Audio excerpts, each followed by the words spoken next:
What's up, YouTube? Welcome to my channel. If you're new here, my name is Taj. Today's video is going to be a review. It's a foundation review on one that you would have seen me do in a Get Ready With Me.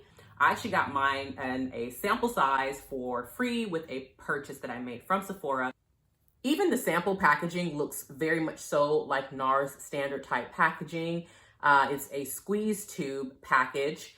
I imagine that the full size is very similar because as I look at it here on the website, it looks very much similar to the sample. It's just a larger container. The plastic might be a little bit more firm, but all in all, you're looking at plastic packaging. It has the black, sleek NARS writing on the packaging, and it is called the Soft Matte Complete Foundation. So what Sephora has this listed as is a full coverage matte foundation, of course in a liquid form.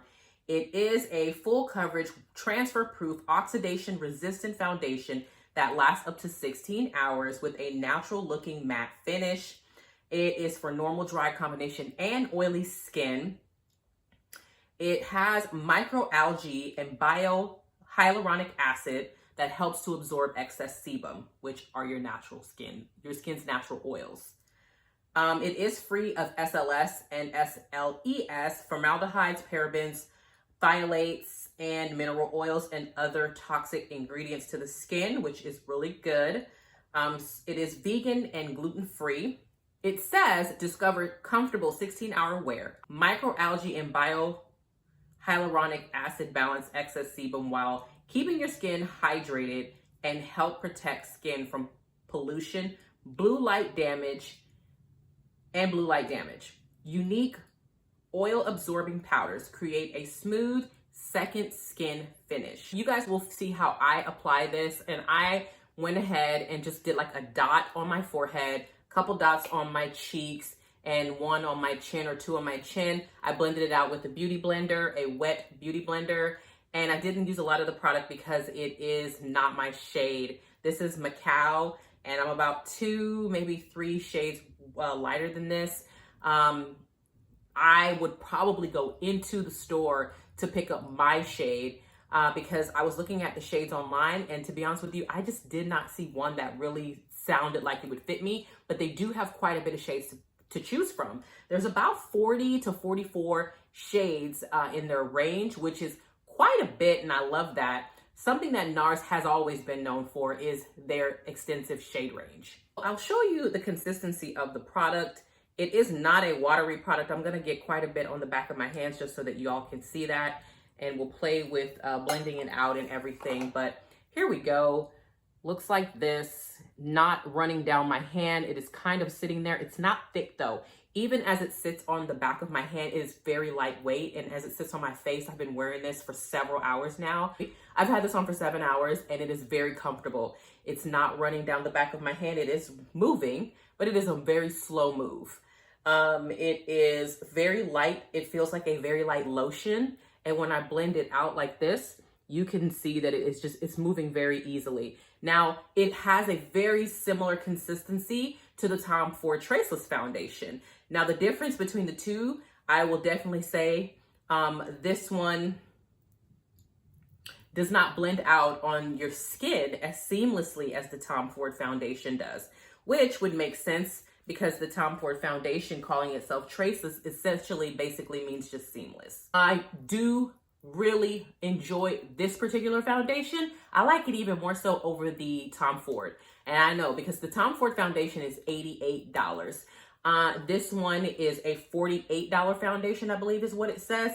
So for quite a bit less, you can get a very similar formulation as far as consistency, texture, and light in the way it feels on your skin, because it feels very light on my skin. It doesn't feel like I'm wearing anything. It feels like my skin, like I applied lotion to my skin and it's dried down, set, and it's very comfortable. I don't feel like I'm wearing foundation.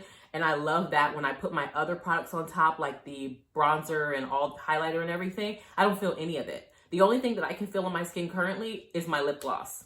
So other than that, I don't feel the foundation. It doesn't feel heavy. It doesn't feel cakey. It's not setting into my fine lines. I'm going to get close so you guys can see that, because that is something that I always look for, especially as skin begins to age. It's very important to find something that can sit on the skin beautifully and blend into the skin beautifully. And I really do like this one. I am considering adding it to the cart while the 20% is going on through Sephora, and I would be able to get it at a discount because this is something that I would wear on a very regular basis. Now, I will tell you this. It says it's a 16-hour wear foundation. I don't know if I feel like it would be, I'm not saying it won't last. I think it would sit on my face for 16 hours and it would look good, but I don't think it would look amazing. You're definitely going to want to touch up somewhere within that 16-hour time frame. But that's probably something I would do with a foundation regardless, no matter who makes it. And I will say that this looks better to me on my skin than the Tom Ford foundation did at hour 7. Again, $48 compared to $88 is quite a bit of money. To me, there's a lot to be said about a product that can allow for that sort of versatility.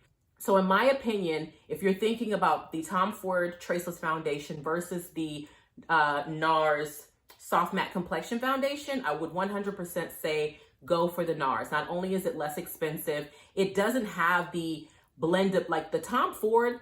It's almost like you don't have to blend that thing out. It blends itself out. I'm not even being dramatic. It really feels that way. When I was going across my skin, the product was moving effortlessly from one place to the next, and it blended with ease. And for that reason, it is beautiful and absolutely worth the hype, right? But I don't believe it is an $88 product. If they said, hey, this is a $45, $50 product, we could probably have a conversation about that. And I would then say, hey, yeah, then it's worth it, because especially as the skin ages, you want to do less manipulation. You should be able to apply a product and it move around effortlessly.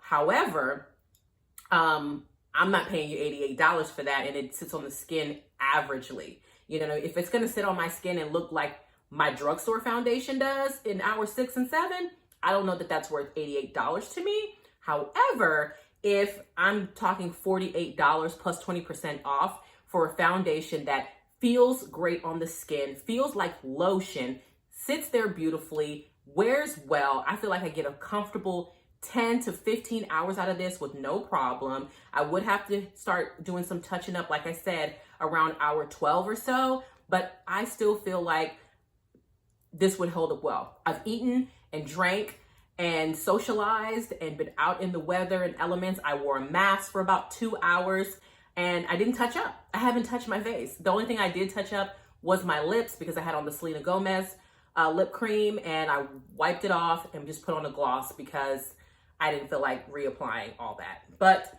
I'm gonna get close. One of the things that stood out to me immediately was how this just sat on my skin. I didn't have any extreme creasing. I've been laughing. I told you I've been socializing. I'm gonna go ahead and get close so you can see what I'm seeing. Okay, so look at the forehead. That's that one dot blended out, and over here looks beautiful. You can't see any extreme difference between my face where the foundation is darker, and I'll get it close again, versus, you know, down here. And guys, there's a little bit of shine on my nose, but that is normal.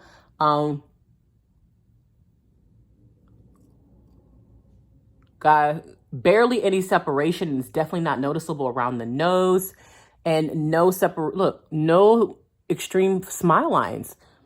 No smile lines at all, really. I would consider that a no smile line situation, because I've done foundation reviews and you guys have seen me with products that will settle in those lines. And this one is just sitting beautifully on top of the skin. It is complementing the skin. I feel like my skin looks healthy. It looks youthful. It looks radiant. It doesn't look like I'm wearing a foundation. It just looks like my skin looks healthy, even, and pretty. That's how I feel about it. So I would highly suggest this particular foundation, and I would suggest it over the Tom Ford. $88 versus $48. In my opinion, the only thing that Tom Ford has over this particular NARS formulation is the blendability of the foundation.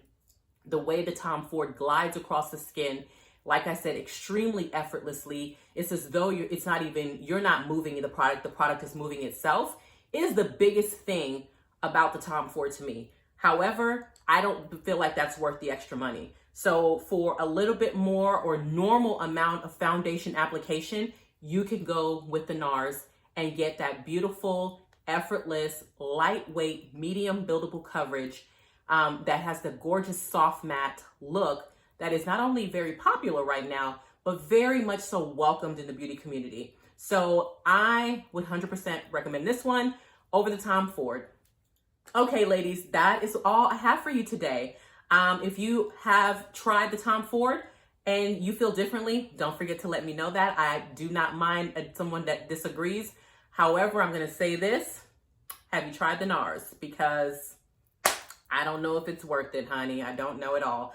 But nonetheless, we can have that conversation in the description bar below. And listen, I'll talk to you guys in the next one. Bye.